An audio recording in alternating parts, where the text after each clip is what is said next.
is Joy, coming to you live in Riley's mind. Make some noise! Sadness is in the house!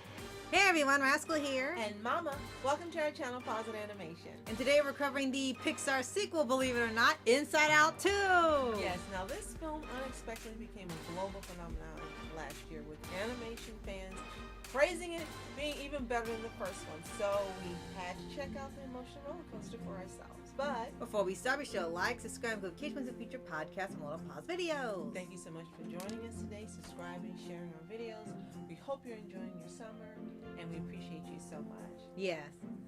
So, we have not yet covered Inside Out 1. Yeah. But we thought 2 was, as you said, made such an impact that it really needed to be covered. Right. And we actually had started rewatching the first one in preparation for the sequel, because it had been years since we've seen it. Unfortunately, the copy we got was really damaged, and we didn't get to see the last 30 minutes of the film. Mm-hmm. So once we do get to finish rewatching it, we will cover that as well. Absolutely.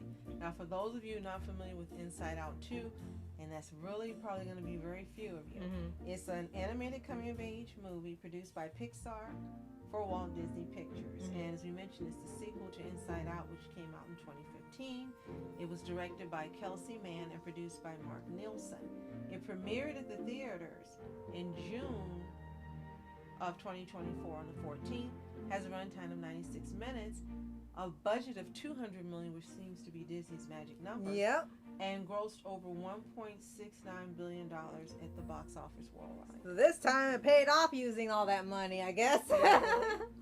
So for this one, nobody really expected this movie to be the hit that it was, especially being a sequel after Disney announced recently last year that they were going to start focusing on sequels for their company, and especially going for Pixar. They said, I don't want to do any more stories based on real events or people's lives. They want to just do sequels and remain on something familiar. And when you finish that, I got something funny to tell you, because this is exactly what they did with this movie, exactly what they said they weren't going to do. Right.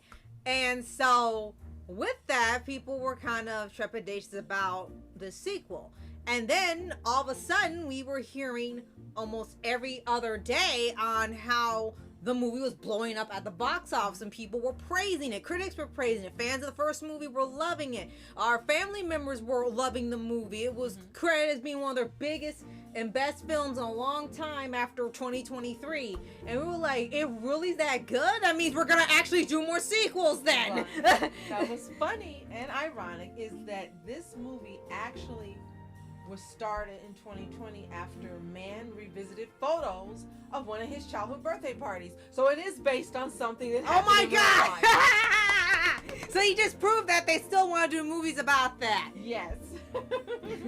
So with this movie, it takes a slightly different approach. Some might say it kind of rehashes the idea of the first movie, but they do a little bit of difference in here. This time you have Riley becoming a teenager, and with that she gets, I think, 4 new emotions. She gets embarrassment, envy, ennui, which is just boredom, I think, and anxiety. And anxiety becomes the biggest focus in here when she ends up taking over Riley altogether and tries to throw away all the other emotions in order to help her become popular with this new hockey team that she's with in this, I think it's like a hockey summer camp, I believe. So that ends up being the focus of the movie, where they're trying to get back to headquarters before anxiety probably screws her up for life. Yes. Now, the original voice actors, the majority of them did return for this film. There were a few replacements. We'll get to the cast shortly.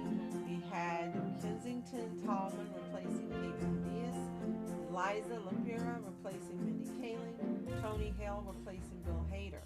And we'll get to what roles they did later when we do the cast. We want to mention that, unfortunately, all the original people that were emotions did not return for this movie. Unfortunately, yeah. And I think people were a bit surprised by that, because they were expecting the ones you know from it, and then it's like, oh, we only got a few and all new people. And I guess they sounded so much alike that they really kind of forgot that they were replaced after a while, so that was a little scary. That's easy. Yeah.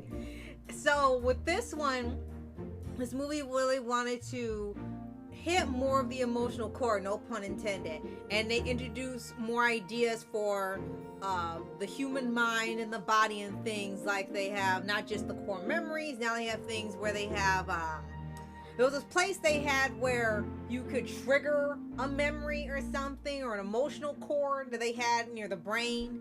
There was ones they had locked up in a vault, like it's a suppressed memory or something, locked up in the subconscious. And they actually had more additions to how the mind works, and especially with Riley getting older. Like they even put away where she watched their version of Dora, Bluey, Blue's Clues, Little Bill, whatever, all together in one, and still liking the show. They put away where she had a crush on a video game character, being afraid of the dark, and many other things. So they try to implement more of those things kids have when they reach I guess adolescence. Yeah. And the most important thing was she wanted to be accepted. She wanted to be liked. Yes. And that seemed to be, I guess I would say, fueling everything that she was doing. Right. Right. And that's what Anxiety thought was best, if she just got the original emotions and just have these new ones be in the forefront, and every single thing was really hyper conscious, and everything was just to get them to like her. And when you get forward with the movie, she really does think that this is helping her, because everything is like literally thinking way too hard about every choice they're making. But the more she's getting involved, the more destruction she's causing, and it kind of had to stop her, because it looked like she might have just literally broken if she had kept going forward with this towards the end. Very true. Now the emotions themselves, for children that are watching, they're very stimulating, and also get them to stay focused on the movie because they're these primary colors. Right. And then the animation looks really good as well. Yes. The voice acting was fantastic. Yes. And although this movie did get a lot of praise, there were a few people that actually gave it negative reviews. Really? That's I a just want to surprise. mention two. Now, Cindy White for AV Club unfavorably compared the film to its predecessor, and the new characters received adverse appraisal. They really weren't happy about Anxiety, and they also mentioned that they didn't like the retro sequence that was based on cartoon images. Yes. They thought that it didn't really have a place in the movie. Yeah. It shouldn't have been in there. Wow, okay. And then last one I'm going to mention is for Deadline. Damon Wise was negative about the film, and I will quote, "Battle-weary parents of surly teens will have some fun here and there, especially when Inui's blasé influence opens up a sarcasm in Riley's brain that makes everything sound well sarcastic. But when all's said and done, the stakes are so minor, it's hard to imagine anyone will leave this desperate to see an Inside Out 3. Ah. And you know, I just realized what you mentioned about the first review, didn't like the retro looking cartoons. That means you dislike the one 2D animated character in there, because you people are dead set on not putting 2D at Disney movies ever again. Will you stop? Very true. And with that negativity and him mentioning that it was minor, maybe he's forgotten what it's like to be a kid or a preteen. Mm-hmm. Because even me, and I haven't been a kid or a preteen in a while, I could empathize and understand things that are minor being more bigger, because when you're that age, this is your whole world. Yeah. You're not working a job, you don't have kids, you're not married, and all the adult things. Being a teen or preteen is your world. Yeah. And the people you interact with, well, yeah, that's your world. Pretty much. And they're not minor to you when you're that age. So again, he must have, and she must have forgotten about what it's like to be a kid, because if they hadn't, then they wouldn't be saying the movie made a big deal out of minor things, because when you're that age, it is a big not deal. Minor. Right. Exactly. And the last thing to mention is actually Anxiety, because a lot of people were slightly divisive on her portrayal. And this one actually puts Anxiety so much in the forefront that it literally takes over Riley. And many people, including some of our family members, have stated this is how it feels for them, where Anxiety is so enveloped in every single thing that it makes them really feel like literally having an anxiety attack, which was featured in the movie. and they feel small. They feel like nothing can go right, and a lot of people thought this was a very accurate depiction of how they feel every day. And some felt like it was a bit of exaggeration of like, how can it get this far? Well, I think it depends on each person, because she wasn't meant to be a complete villain, but like an accidental villain, because she thought she was helping. Right. And if nothing else, this movie actually opened up a dialogue for people, because the family members that said they could relate and this is how they felt, we were stunned, because the two of them seemed so well and put together and always composed, and to know that they feel like anxiety and they say this is how they're living their life every day, it opened up a dialogue. And not only will we be able to talk with them, but hopefully they'll be able to, now that they've opened up and said this is how they feel, be able to maybe reconcile or find ways to not feel that way. Right. And so if anything else, it opened up a dialogue between people, which is always a good thing when it's not about negative garbage and things and tearing you down and things. Yeah. So this actually was a good thing. Yes. So let's quickly give a shout out to the voice cast.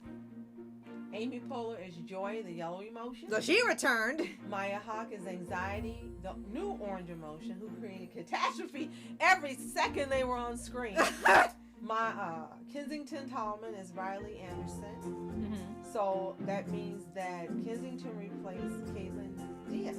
Yeah, because look how long it took to make this one. Right. Lisa Lapura as Disgust, the green emotion. Tony Hill is Fear, the purple emotion. Lewis Black is Anger, a red emotion, and we didn't think he was going to return, but he did.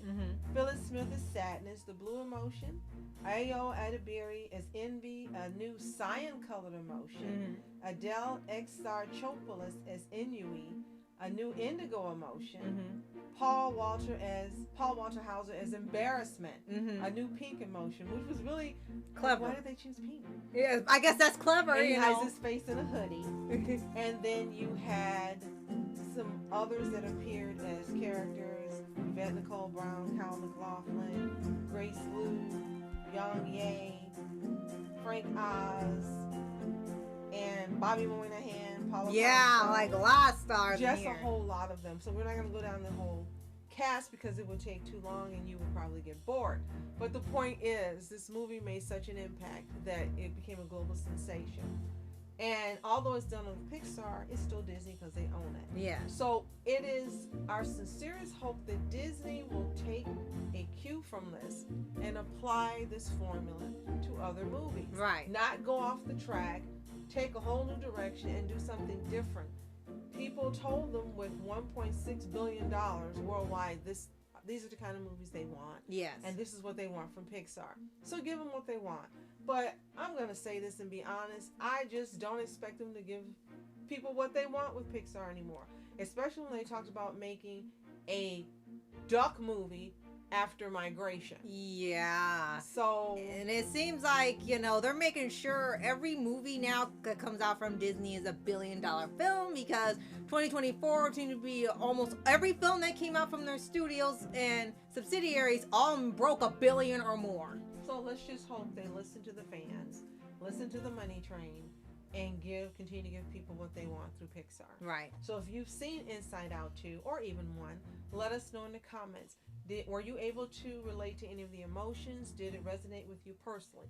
Let us know as well. And if you haven't seen it, it's definitely available on Disney Plus. You probably have to go to the library like we did to get it if you don't want to buy it and own it. It definitely is not on demand. Right. And give it a watch, come back, tell us what you think. And if you haven't already, subscribe for updates and weekly videos for anime series, all anime shows, and all things animation. Absolutely. Thank you so much for joining us for this podcast. Subscribing, sharing our videos, commenting, everything you do. As always, you are special. Thanks for watching Mask Entertainment. And Mom Entertainment. Have a fantastic day. Peace.